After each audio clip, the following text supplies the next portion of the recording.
11 commerce અને 11 arts ના વિદ્યાર્થીઓ માટે સીસી વિભાગ શરૂ કરેલો છે, એટલે કે વાણિજ્યક પત્રવ્યવહાર વિભાગમાં ચેપ્ટર નંબર 4 નો આજે ભાગ 3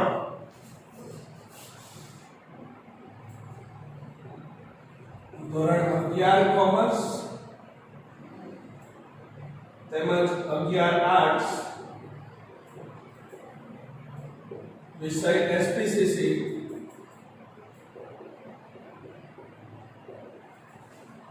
જેની અંદર સીસી વિભાગ એટલે કે વાણિજ્યક પત્રવ્યવહાર વિભાગ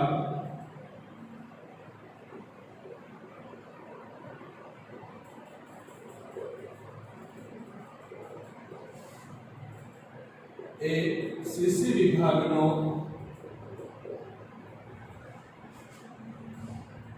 video lecture part 3 chapter number 4 वाणिज्य पत्रનું સ્વરૂપ।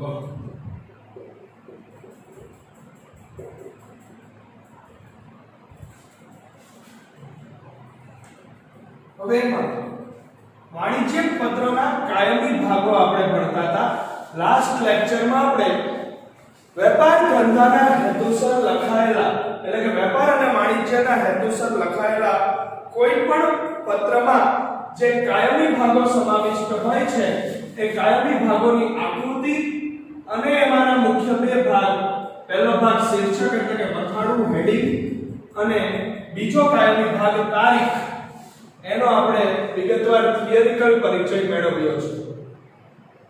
થિયરીની અંદર ચેપ્ટરની પ્રસ્તાવનાથી શરૂ કરી અને આપણે એ બાબતોનો ખ્યાલ મેળવ્યો છે કે વાણિજ્યક પત્રોમાં દરેક કાયમી ભાગ ક્રમ અનુસાર નક્કી કરેલા ક્રમ મુજબ એને નિર્ધારિત કરેલી જગ્યાએ દર્શાવેલો હોય તો એ પત્ર વધુ સફળ અને વધુ અસરકારક પુરવાર થાય છે।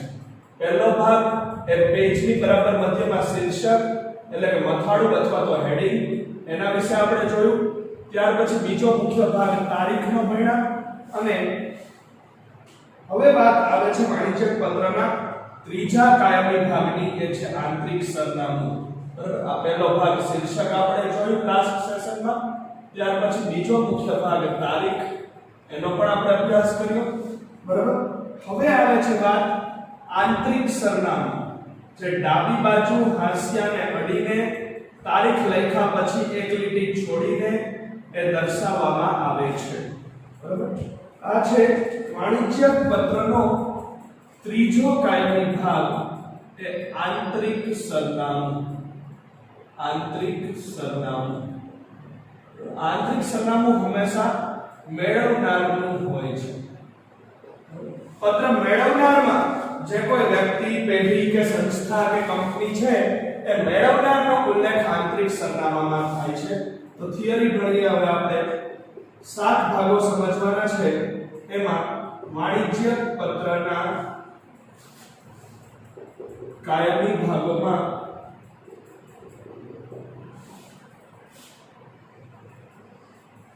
ત્રીજો મુખ્ય ભાગ આંતરિક સરનામું।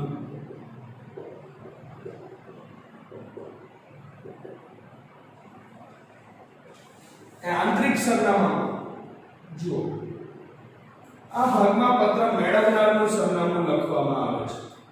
આ ભાગમાં પત્ર મેળવનારનું સરનામું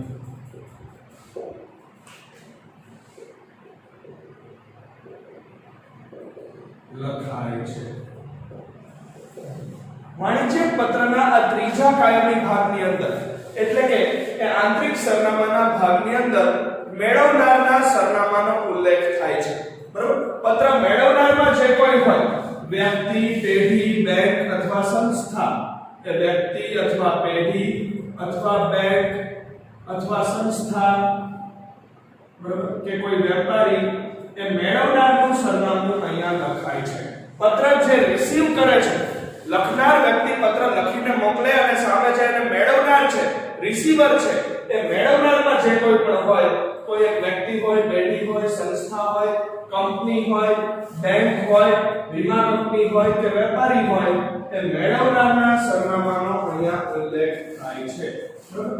આ સરનામું એટલે કે આ આંતરિક સરનામું તારીખ લખ્યા પછી એક લીટી છોડીને તારીખ લખ્યા પછી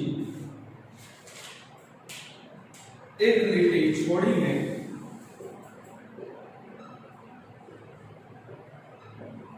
ડાબી બાજુએ હાંસિયાને અડીને દર્શાવાય છે. ડાબી બાજુ હાંસિયાને અડીને દર્શાવાય છે. આંતરિક સરનામું દર્શાવવાનું ક્યાં? આપણે કીધું છે દરેક ભાગ એના ક્રમ અનુસાર અને નક્કી કરેલી જગ્યાએ દર્શાવેલો હોવો જોઈએ. તો કે આંતરિક સરનામું એ તારીખ દર્શાવી દીધા પછી તારીખ લખ્યા પછી એક લીટી છોડીને એ ડાબી બાજુએ હાંસિયાને અડીને જ દર્શાવવામાં આવે છે. બરાબર? વાણિજ્ય પત્રોની અંદર એ પત્ર મેળવનારનું આંતરિક સરનામું ડાબી બાજુએ હાંસિયાને અડી અને એ લખવામાં આવે છે. બરાબર? એ તારીખ લખ્યા પછી એક લીટી છોડી અને ડાબી બાજુએ હાંસિયાને અડી. ત્યાર પછી કીધું કે તેમાં વિરામ ચિહ્નોનો ઉપયોગ કરવાનો હોય છે. આ સરનામું લખતી વખતે તેમાં વિરામ ચિહ્નોનો ઉપયોગ થવો જોઈએ.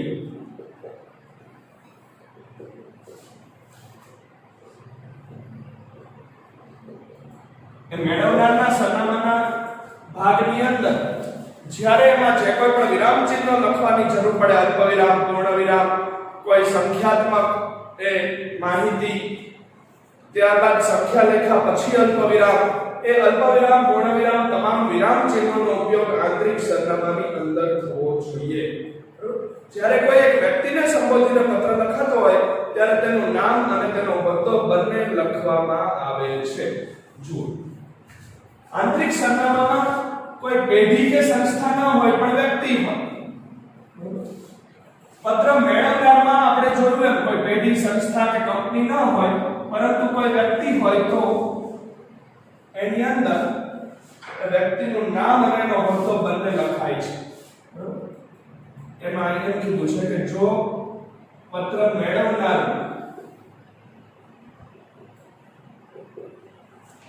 કોઈ વ્યક્તિ હોય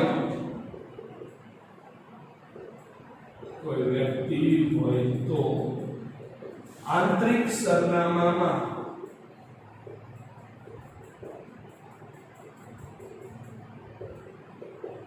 તેનું નામ અને હોદ્દો બંને લખાય છે.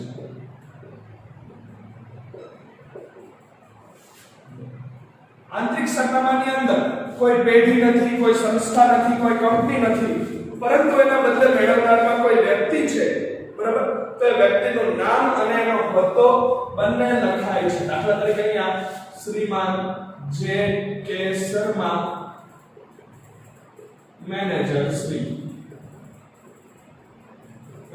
એનું નામ પણ આવી ગયું અને એનો હોદ્દો પણ આવી ગયો મેનેજર શ્રીનો. એટલે કે વાણિજ્યિક પત્રની અંદર જ્યારે કોઈ એવા સંજોગો સર્જાય, જ્યારે કોઈ એવી ઘટના બને કે મેળવનાર તરીકે કોઈ પેઢી નથી, કોઈ સંસ્થા નથી, કોઈ કંપની નથી, બરાબર, પણ કોઈ વ્યક્તિ છે, એક વ્યક્તિને સંબોધીને, એક વ્યક્તિનું ઉદ્બોધન કરીને, એને ઉદ્દેશીને પર્સનલી વ્યક્તિને સંબોધીને પત્ર લખવાનો હોય તો એ વ્યક્તિનું નામ અને એનો હોદ્દો બંને આંતરિક સરનામામાં દર્શાવવામાં આવે છે. જો કે નામની આગળ એને માનવાચક વિશેષણ વપરાવવું જોઈએ. શ્રી અથવા શ્રીમાન, અથવા તો કોઈ લેડીઝ હોય તો એના નામની આગળ શ્રીમતી, કોઈ કુમારી કન્યા હોય તો એના નામ આગળ મિસ અથવા કુમારી. આવા માનવાચક વિશેષણનો, એ માનવાચક શબ્દનો ઉપયોગ એ લખાવો જોઈએ. ત્યાર પછી કોઈ વિશિષ્ટ ડિગ્રી ધારી વ્યક્તિ હોય, પીએચડી હોય, સીએ હોય, સીએસ હોય, તો અહીંયા એના નામની આગળ એની ડિગ્રી પણ દર્શાવવાની હોય છે કે પીએચડી શ્રી જે કે શર્મા અથવા સીએ જે કે શર્મા, સીએસ જે કે શર્મા. તો જો ડિગ્રી ન હોય તો એના પાછળ નામવાચક વિશેષણ, માનવાચક વિશેષણ શ્રી, શ્રીમાન, શ્રીમતી, કુમારી જે કંઈ લાગતું હોય. બરાબર? અને જો કોઈ વિશિષ્ટ ડિગ્રીનો એમાં પ્રયોગ કરવાનો હોય, બરાબર, તો એ ડિગ્રી પણ એમાં દર્શાવવી પડે છે. બરાબર? કોઈ વ્યક્તિએ પહેલેથી જ કોઈ માનવાચક ઉપાધિ, બરાબર, કોઈ મોભાદાયક પદવી મેળવી હોય, ભારત રત્ન, બરાબર, અથવા પ્રોફેસર, પદ્મશ્રી, કેપ્ટન જનરલ, બરાબર. માની લો કે કોઈ લશ્કરી અધિકારી છે, એના નામ આગળ કેપ્ટન અથવા તો માર્શલ અથવા તો જનરલ, બરાબર, એવી એની ઉપાધિઓ લાગે છે. કોઈ એવોર્ડ મેળવો હોય, પદ્મશ્રી, પદ્મ વિભૂષણ અથવા ભારત રત્ન, બરાબર, તો Bharat Ratna doctor Shri APJ Abdul Kalam sir અથવા એ પદ્મ વિભૂષણ શ્રી અટલ બિહારી વાજપેયીજી, બરાબર, એની કોઈ પદવી મેળવી હોય, કોઈ માનવાચક ઉપાધિ મેળવી હોય, કોઈ એવોર્ડ મેળવેલા હોય, તો એના નામની પહેલા એની પદવી, ઉપાધિ કે એવોર્ડનો ઉલ્લેખ કરવો જરૂરી બને છે. જેમ કોઈ ડોક્ટર છે, સીએ છે, સીએસ છે, બરાબર, અથવા પદ્મ વિભૂષણ છે, ભારત રત્ન છે, બરાબર, પદ્મશ્રી તરીકેનો એવોર્ડ મળ્યો છે તો પદ્મશ્રી છે, બરાબર. એ રીતે એ આંતરિક સરનામું લખાય છે. આ રીતે વાણિજ્યક પત્રનો હવે ચોથો ભાગ આવે છે શુભેચ્છા દર્શક સંબોધન. શુભેચ્છા દર્શક સંબોધન. તો ગુજરાતી વાણિજ્યક પત્રોમાં વાણિજ્યના હેતુસર લખાયેલા કોઈ પણ પત્રમાં શ્રીમાન અથવા તો સાહેબશ્રી સંબોધન લખવાનું. બરાબર, પત્રની શરૂઆત અહીંયા શ્રીમાન અથવા તો શ્રીમાન ના લાગુ પડતો હોય તો સાહેબશ્રી. ગુજરાતી ભાષાના દરેક વાણિજ્યક પત્રોમાં શુભેચ્છા દર્શક સંબોધન અગાઉથી ફિક્સ છે, અગાઉથી નક્કી કરેલું છે. કાં તો લાગુ પડતું હોય એ વાપરવાનું અથવા તો શ્રીમાન અથવા તો સાહેબશ્રી. જો કોઈ ઉચ્ચ હોદ્દા પર બિરાજમાન અધિકારી હોય, મેનેજર હોય તો એમાં સાહેબશ્રી, બરાબર.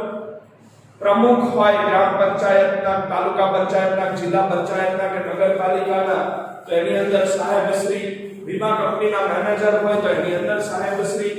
કોઈ એક વેપારી બીજા વેપારીને લખતા હોય, સમાન હોદ્દો ધરાવનાર હોય તો એની માટે શ્રીમાન, બરાબર. તો ગુજરાતી વાણિજ્યક પત્રોમાં શુભેચ્છા દર્શક સંબોધન પણ એ અગાઉથી નક્કી કરેલું હોય છે, ફિક્સ કરેલું હોય છે અને એ જ સંબોધન વાપરવાનું છે. કાં તો શ્રીમાન અથવા તો સાહેબશ્રી, બેમાંથી એક જે લાગુ પડતું હોય તે, બરાબર. તો આ રીતે વાણિજ્યક પત્રોના કાયમી ભાગોની અંદર અત્યાર સુધીના ચોથા ચેપ્ટરના 3 ભાગમાં આપણે 4 કાયમી ભાગોનો પરિચય મેળવ્યો. જેમાં સૌથી પહેલા શીર્ષક એટલે કે મથાળું, હેડિંગ, બરાબર. ત્યાર પછી તારીખની અંદર તારીખ લખવાની 2 પદ્ધતિઓ, અમેરિકન પદ્ધતિ અને બ્રિટિશ પદ્ધતિ. ત્યાર પછી એ આંતરિક સરનામું, એ મેળવનાર પક્ષકારનું, મેળવનારમાં વ્યક્તિ, પેઢી, સંસ્થા કે કંપની જે કોઈ હોય એનું. વ્યક્તિ હોય તો વ્યક્તિના નામની આગળ માનવાચક વિશેષણ અથવા તો એની ડિગ્રી અથવા તો એને કોઈ ઉપાધિ, હોદ્દો અથવા એવોર્ડ મેળવેલો હોય તો એનો ઉલ્લેખ. પદ્મશ્રી, પદ્મ Vibhushan, Bharat Ratna, doctor, CA, CS, PhD, colonel, marshal, general વગેરે જે કોઈ એની ઉપાધિ હોય એનો ઉલ્લેખ કઈ રીતે કરવાનો તો કે નામની આગળ. અને શુભેચ્છા દર્શક સંબોધન જેની અંદર ગુજરાતી વાણિજ્યક પત્રોમાં સંબોધન પણ ફિક્સ છે, શ્રીમાન અથવા તો સાહેબશ્રી એનો જ ઉલ્લેખ કરવાનો રહે છે. હવે પછીના નેક્સ્ટ સેશનથી આપણે વાણિજ્યક પત્રનો 5મો કાયમી ભાગ, એ 3 ફકરાઓમાં પત્રનો મુખ્ય ભાગ, એનો વિગતવાર પરિચય મેળવીશું. Thank you all of you.